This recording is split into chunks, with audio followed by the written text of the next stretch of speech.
ہشام بن عروہ نے اپنے باپ عروہ بن زبیر سے خبر دی، انہوں نے حضرت عائشہ رضی اللہ تعالیٰ عنہا سے انہوں نے کہا کہ رسول اللہ نے اپنی بیماری میں فرمایا کہ ابو بکر سے نماز پڑھانے کے لیے کہو۔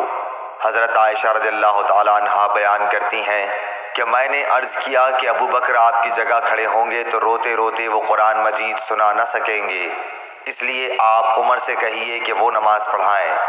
آپ فرماتی تھیں کہ میں نے حفصہ رضی اللہ تعالیٰ عنہا سے کہا کہ وہ بھی کہیں کہ اگر ابو بکر آپ کی جگہ کھڑے ہوئے تو روتے روتے لوگوں کو قرآن سنا نہ سکیں گے، اس لیے عمر سے کہیے کہ وہ نماز پڑھائیں۔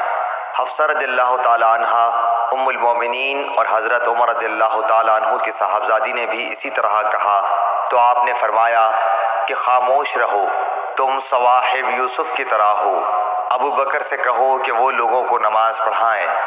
بس حضرت حفصہ نے حضرت عائشہ رضی اللہ تعالیٰ عنہا سے کہا بھلا مجھ کو کہیں تم سے بھلائی پہنچ سکتی ہے؟ صحیح بخاری حدیث نمبر 679۔